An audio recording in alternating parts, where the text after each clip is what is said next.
Egipto, tierra de faraones y monumentos inmortales, era también un lugar donde la esclavitud moldeaba el destino de miles.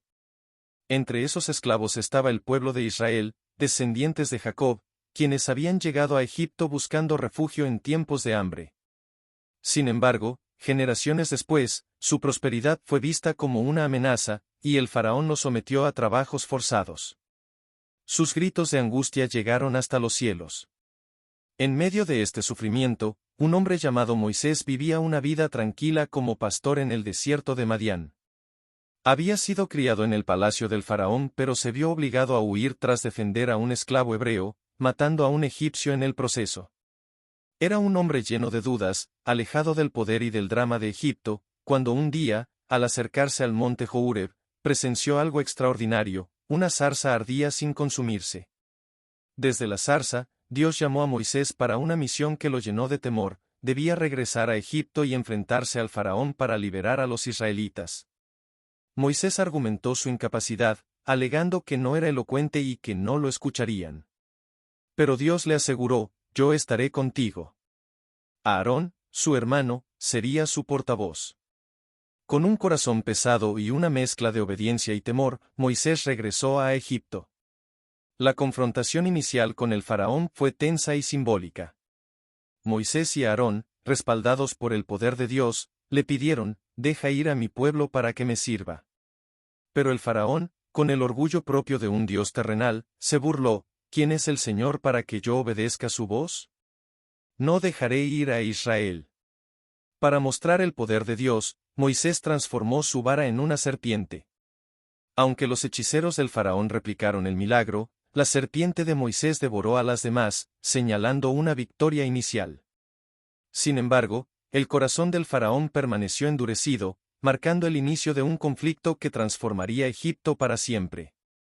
La primera plaga llegó sin advertencia: el agua del río Nilo, venerado como la fuente de vida de Egipto, se convirtió en sangre. Durante 7 días, los egipcios no pudieron beber de su río sagrado, y el hedor de los peces muertos invadió la tierra. Sin embargo, el faraón no cedió. Sus magos, utilizando trucos similares, lograron imitar el fenómeno, reforzando su orgullo. La segunda plaga fue aún más inquietante: una invasión masiva de ranas. Estos animales, asociados con la fertilidad y una de las diosas egipcias, inundaron las casas, camas y utensilios del pueblo. La ironía era innegable: aquello que adoraban ahora se convertía en una maldición. Cuando el faraón suplicó a Moisés que pidiera a Dios el fin de la plaga, prometió liberar a los israelitas. Pero una vez que las ranas desaparecieron, rompió su promesa. Entonces vino la tercera plaga: el polvo del suelo se transformó en mosquitos que cubrieron a hombres y animales. Los magos del faraón, incapaces de replicar este milagro, reconocieron que era el dedo de Dios. Pero el faraón, terco y desafiante, no escuchó. La cuarta plaga trajo enjambres de moscas que devastaron Egipto, excepto la tierra de Gosén, donde vivían los israelitas. Este patrón de protección divina continuaría, demostrando que las plagas no eran eventos naturales, sino actos específicos del Dios de Israel. A pesar del sufrimiento de su pueblo, el faraón seguía resistiéndose. Con cada plaga, la devastación aumentaba, y Egipto comenzaba a tambalearse. La quinta plaga atacó directamente al ganado, una fuente vital de alimento, transporte y culto religioso. Caballos, asnos, camellos, ovejas y vacas cayeron muertos en los campos. El impacto económico y espiritual fue inmenso, pero el faraón permaneció inflexible. La sexta plaga fue personal y dolorosa: úlceras y llagas hirvieron en la piel de hombres y bestias. Incluso los hechiceros, quienes antes intentaron oponerse a Moisés, no pudieron enfrentarse a esta aflicción. La humillación de Egipto iba en aumento, pero el corazón del faraón seguía endurecido, atrapado en su orgullo. Luego vino la séptima plaga, un granizo nunca antes visto en la historia de Egipto. Con truenos, relámpagos y un diluvio de destrucción, los cultivos fueron arrasados, y quienes no buscaron refugio murieron bajo la furia de la tormenta.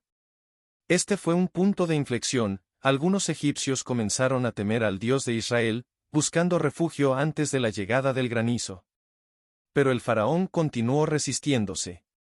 La octava plaga, las langostas, devoraron lo poco que quedaba después del granizo. Cada árbol, hoja y planta desapareció, dejando a Egipto al borde del hambre. El pueblo comenzó a suplicar al faraón que liberara a los israelitas, pero su orgullo lo mantenía en cadenas. La novena plaga trajo oscuridad total sobre Egipto durante 3 días. Era una oscuridad tan densa que los egipcios no podían moverse, un golpe directo contra Ra, el dios Sol, una de las deidades más importantes de su panteón. En contraste, los israelitas tenían luz en sus hogares, simbolizando la separación divina entre el pueblo de Dios y Egipto. La 10ª y última plaga fue la más devastadora, la muerte de los primogénitos. Moisés advirtió al faraón, pero éste se negó a escuchar.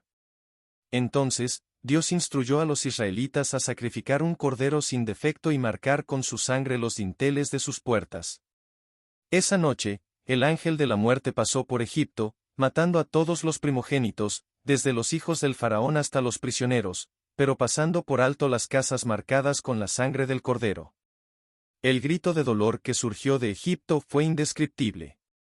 El faraón, devastado por la pérdida de su propio hijo, finalmente cedió. Ordenó a Moisés y a los israelitas que se fueran inmediatamente.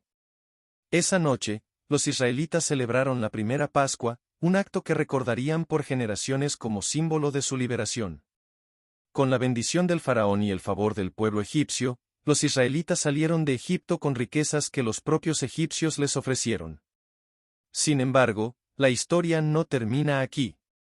El faraón, en su obstinación, cambió de opinión y persiguió a los israelitas con su ejército.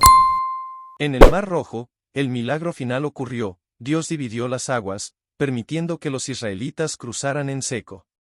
Cuando el ejército egipcio intentó seguirlos, las aguas regresaron, destruyendo a sus perseguidores. Este evento marcó no solo la liberación definitiva de Israel, sino también la humillación total de Egipto. La historia de las plagas de Egipto no solo narra la liberación de un pueblo, sino que también muestra la confrontación entre la soberanía de Dios y el orgullo humano.